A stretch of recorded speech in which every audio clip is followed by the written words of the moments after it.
Joining me right now is Wisconsin Governor Scott Walker. And Governor, it's good to have you on the program. Thanks so much for joining us this morning. Good morning. Great to be with you. Thanks for being here. It's a great day in Wisconsin. Was it worth the $3 billion in incentives to get this factory from Foxconn to come to Wisconsin? Absolutely. 13,000 jobs, paying on average more than $53,000 per year plus benefits. $10 billion investment. On top of that, $10.5 billion payroll over the next 15 years alone. 10,000 construction jobs to build this 20 million square foot facility, well, a series of facilities, really an ecosystem, a campus here in the state of Wisconsin, and 22,000 indirect and induced jobs. Absolutely, it's worth it. This is transformational. These LCD displays will be made in America for the very first time right here in the state of Wisconsin, and we think it's transformational, which is why we're calling this region Wisconn Valley, because we think it will help not only Foxconn and all the other businesses related to it, it'll help put Wisconsin on the map all around the world. But lawmakers are proposing 50 amendments to the bill. Some people are saying, look, yes, it sounds great to have up to 13,000 jobs potentially, but we don't know that that's going to be the number. And you also had to pay up pretty big. And do you agree that taxpayers are not going to break even on this until 2042? Well, and that's why, and that's a good message for anybody listening. Part of the reason for that is big or small alike, whether it's 13 jobs or 13,000 jobs. In Wisconsin, years ago, we eliminated all but a fraction of the state tax on manufacturing as well as on agriculture, our two biggest industries. So if you're a business thinking about moving to Wisconsin right now, you should know whether it's 13, 130, 1,300, or 13,000 jobs, you're one of the best places in the world to be at here in the state of Wisconsin because we value manufacturing. That's why it takes a little bit longer than a typical job out there or a typical project out there. I should add, though, for any Packers fans here in Wisconsin or across, really around the globe, they know that one of the biggest turnarounds for the Packers back in the early 90s was signing Reggie White, who was then an All-Pro for the Philadelphia Eagles.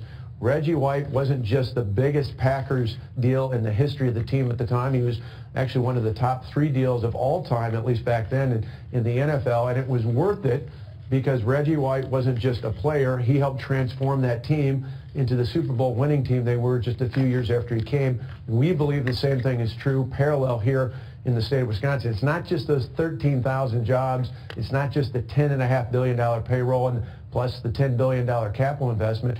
It's the transformational impact it'll have here in the state of Wisconsin. Yeah, I think that's a really important point that you make. So can you give us a sense of what you think might be the indirect opportunities as a result of this Foxconn facility or facilities in Wisconsin? Because when you just look at the numbers and you see that, okay, they're going to build this $10 billion facility, but look what you've got to give them, $3 billion in incentives. Make the case that there are perhaps jobs or opportunities we're not seeing that are indirect, like the analogy you just raised.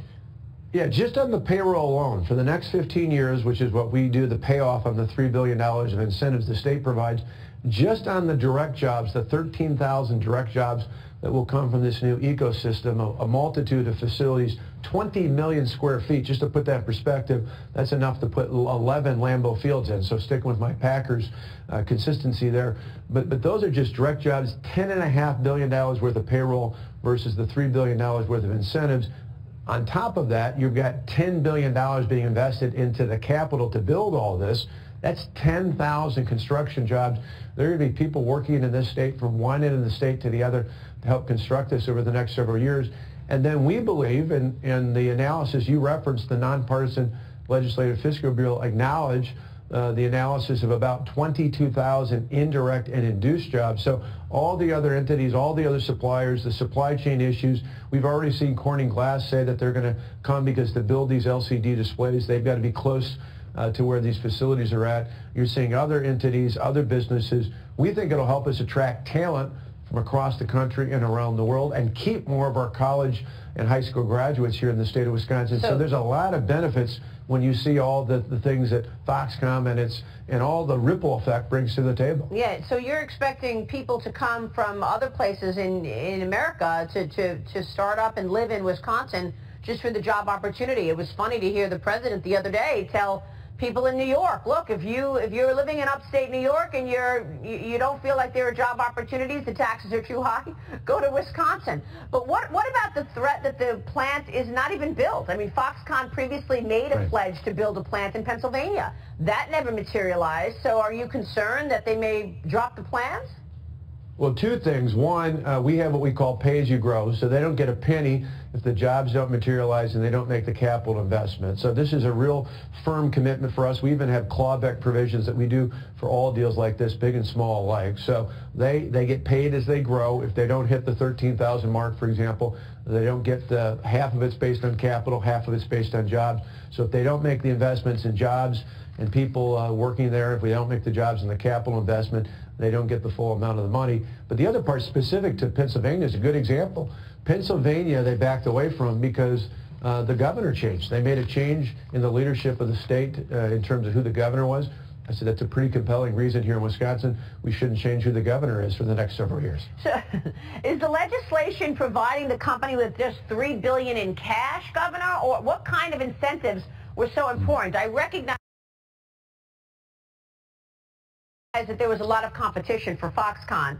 The company has even talked about Michigan, perhaps going to Michigan. So it was obviously they're playing states against one another.